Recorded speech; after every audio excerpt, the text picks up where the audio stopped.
100 ദിവസത്തെ തൊഴിൽ നൽകുക, ദിവസം 800 രൂപ വേതനമായി നൽകുക, എല്ലാ തൊഴിലാളികൾക്കും ESI നിർബന്ധമാക്കുക, തൊഴിൽ മേഖലയിൽ ഉണ്ടാകുന്ന അപകടങ്ങൾക്ക് ഇൻഷുറൻസ് പരിരക്ഷ നടപ്പിലാക്കുക എന്നീ ലോകരാഷ്ട്രങ്ങൾ എല്ലാം അതിശയിച്ചു നിൽക്കുന്ന ഒരു പദ്ധതിയായി തൊഴിലുറപ്പ് തൊഴിലാളികൾക്കുള്ള ഈ പദ്ധതി നടപ്പിലാക്കിയപ്പോൾ ലോകം എല്ലാവരും, ഇവരുടെ പ്രതിപക്ഷ പാർട്ടികൾ എല്ലാവരും അതിശയിക്കുന്നു ഇത് എങ്ങനെ കൊണ്ട് നടക്കും എന്നുള്ളത്.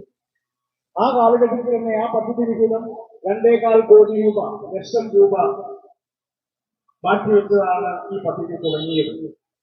ഇന്നിപ്പോ 1.25 കോടി രൂപ 1.25 കോടി ലക്ഷം രൂപ വെട്ടിക്കുറച്ച് 86,000 കോടി രൂപയായി മാറ്റിയിരിക്കുകയാണ്. എല്ലാ വർഷവും നമ്മൾ INTUC ഈ തൊഴിലാളികൾക്ക് വേണ്ടിയുള്ള സമരപരിപാടികൾ നമ്മൾ നടത്താറുണ്ട്, പലതൊക്കെ വിജയിക്കാറുമുണ്ട്. ഈ കാലഘട്ടത്തിൽ നമ്മൾ സെക്രട്ടേറിയറ്റ് മാർച്ച് നടത്തി, കളക്ടറേറ്റ് മാർച്ച് നടത്തുവാൻ തീരുമാനിച്ചു. അതിന് ഒരുക്കങ്ങളൊക്കെ പൂർത്തിയാക്കി. നിർഭാഗ്യവശാൽ വയനാട് സംഭവം കാരണം അത് മാറ്റിവെക്കേണ്ടി വന്നു. ഇപ്പോ ബ്ലോക്ക് തലങ്ങളിൽ നമ്മൾ സമരം നടത്തുകയാണ്. ഈ സമരത്തിന്റെ ഉദ്ദേശം ബഹുമാനപ്പെട്ട നമ്മുടെ സ്വാഗത പ്രാസംഗികനും നമ്മുടെ ബഹുമാനപ്പെട്ട ഉദ്ഘാടകൻ ശ്രീ ജോയിച്ചേട്ടൻ പറയുന്നത് കൊണ്ടും ഈ ബഡ്ജറ്റ് മാറ്റി അത് മുഴുവനും ചെലവാക്കി എന്ന് ഉറപ്പുവരുത്തേണ്ട ചുമതല ബ്ലോക്ക് പഞ്ചായത്തിന്റെ മേൽനോട്ടത്തിൽ ഗ്രാമപഞ്ചായത്തുകൾക്കുണ്ട്. ഗ്രാമപഞ്ചായത്തുകൾ പദ്ധതി തയ്യാറാക്കി മാർച്ച് 31-നകം ഓരോ മാസവും അവർക്ക് അതിന്റെ കണക്കുകൾ കൊടുക്കുന്നതോടൊപ്പം 100 ദിവസം ജോലി കൊടുത്തു എന്ന് ഉറപ്പാക്കുന്ന ഒരു പദ്ധതി അത് വേണ്ടുവോളം നടക്കുന്നുണ്ടോ? ഇന്ത്യ രാജ്യത്ത് 9 ലക്ഷം കോടി കുടുംബങ്ങളാണ് ഈ കുടുംബശ്രീ ഈ തൊഴിലുറപ്പ് പദ്ധതിയിൽ പേര് രജിച്ചിട്ടുള്ളത്. 9 ലക്ഷം കോടി കുടുംബങ്ങൾ. ആ കുടുംബങ്ങൾക്ക് 235 രൂപ വെച്ച് ഒരു ദിവസം കൊടുക്കുമ്പോൾ 235 ആവറേജ് ആണ് ഇന്ത്യ രാജ്യത്തെ ആവറേജ്. ആ 235 ഇൻറ്റു 100 ഇൻറ്റു 9 ലക്ഷം കോടി. ആ നിലയിൽ അതിനെ വിശദമാക്കുമ്പോൾ ഇവിടെ തൊഴിലാളികൾക്ക് കിട്ടേണ്ടത് ഏതാണ്ട് 3 ലക്ഷം കോടി രൂപയാണ്.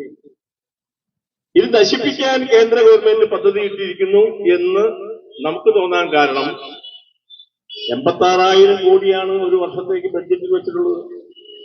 3 ലക്ഷം കോടി രൂപ ചെലവാക്കേണ്ട സ്ഥലത്ത് അത് വർഷം തോറും കുറച്ച് ഇത്രത്തോളം എത്തിയിരിക്കുകയാണ്. ഇനിയിപ്പോ 100 ദിവസം ജോലി കൊടുക്കുന്നില്ല. ഇപ്പൊ ഇന്ത്യ രാജ്യത്തെ ആവറേജ് 52 ദിവസമാണ്, കേരളത്തിലെ ആവറേജ് 67 ദിവസമാണ്. അപ്പൊ ഇനിയും ദിവസങ്ങൾ കിടക്കുകയാണ്. അതിനകത്ത് ഒരു നിയമത്തിൽ ഒരു പരിരക്ഷ കൂടി ഉണ്ട്. 100 ദിവസം ജോലി കൊടുത്തില്ലെങ്കിൽ ജോലി കൊടുക്കാത്തതിന്റെ കാരണക്കാര് പഞ്ചായത്താണ്. അപ്പോ അതിക്ക് 100 ദിവസത്തെ കാശ് കൊടുക്കണം. ജോലി ഉണ്ടാക്കി കൊടുക്കാൻ പറ്റുന്നില്ലെങ്കിൽ കാശ് കൊടുക്കണം. അതൊന്നും എന്നും നടക്കുന്നില്ല. ഇത് മൻമോഹൻ സിംഗ് ഗവൺമെന്റ് കാലത്ത് വളരെ വിശദമായ ചർച്ചകളിലൂടെ പാസാക്കിയെടുത്ത നിയമമാണ്. 1ാം UPA ഗവൺമെന്റ് വീണ്ടും 2ാം UPA ഗവൺമെന്റായി അധികാരത്തിൽ വരുന്നതിന് അടിസ്ഥാനം കുറിച്ച ഒരു വലിയ പദ്ധതിയാണ് ഈ തൊഴിലുറപ്പ് പദ്ധതി. അപ്പൊ ഈ തൊഴിലുറപ്പ് പദ്ധതി കാറ്റിൽ പുറത്താൻ വേണ്ടി വളരെ ശക്തമായ നിലപാടുമായി കേന്ദ്ര ഗവൺമെന്റ് മുന്നോട്ട് പോകുന്നു.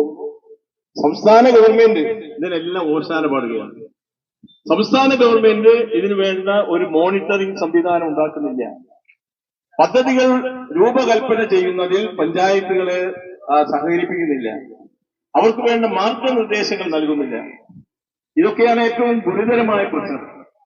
അപ്പൊ INTUC മുമ്പോട്ട് വെച്ചിട്ടുള്ള ഡിമാൻഡ് ഇതിന്റെ ബഡ്ജറ്റ് വിഹിതം വർദ്ധിപ്പിക്കണം.